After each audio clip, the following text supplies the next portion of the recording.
my name is Aiden Woodward.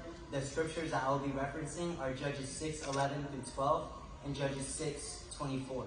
And the title of my message today is, God is calling, will you answer? I will never forget just a few weeks after I got my first phone. I was hanging out after a youth service and I didn't realize what time it was. I didn't realize that my dad was actually trying to get a hold of me to tell me it's time to leave. When I looked down at my phone and saw all the missed calls, I freaked out and I ran to the car. When I got in, he took my phone and he said something that I'll never forget. Aiden, you have this phone for one reason. When me or your mom call, you answer.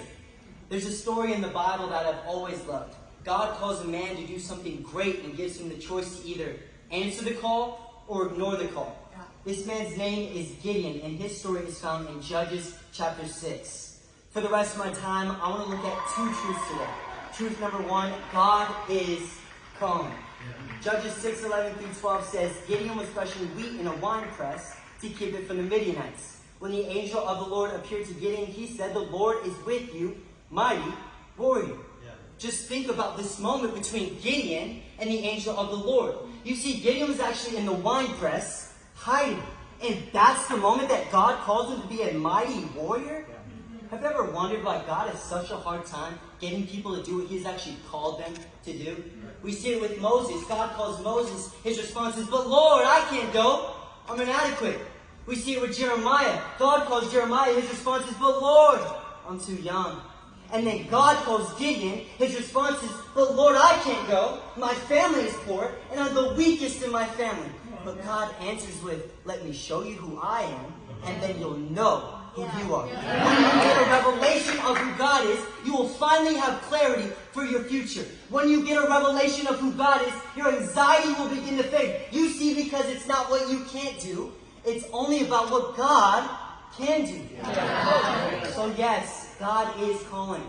But secondly, God's call demands an answer. So after all the anxiety, the panic, and doubt, Gideon actually comes to a place of surrender. We see in Judges 6:24, it says, so Gideon built an altar to the Lord there and called it, the Lord is peace. You see, when Gideon finally comes to a place of surrender, he goes from fearful to faith-filled. He goes from self-seeking to surrender. When Gideon finally comes to a place of surrender, we see that he led an army of only 300 men to defeat an army of 135,000 Midianites. We too are faced with an impossible battle. The spiritual climate of our nation, the decline in morality, the suicide, the hopelessness. God has always chosen average, ordinary people to do great things for him. But we cannot ignore the call. God's call demands an answer. Ever since I was a 6-year-old little boy, I've always wanted to be in ministry. But as I grew up, that calling that God had placed in my heart felt more and more impossible. I grew up dealing with dyslexia, and honestly, school is just something I've had to work a little extra hard at.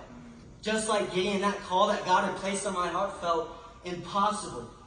But it was just a few months ago, I was walking into my house after a youth service, and my parents were sitting in the living room. They asked me if we could talk about my future. At this time, I was in such a weird place of doubt, and I just felt so lost. With my head down, sitting on the couch, my mom said, Aiden, look up at me. And they started to speak life over me.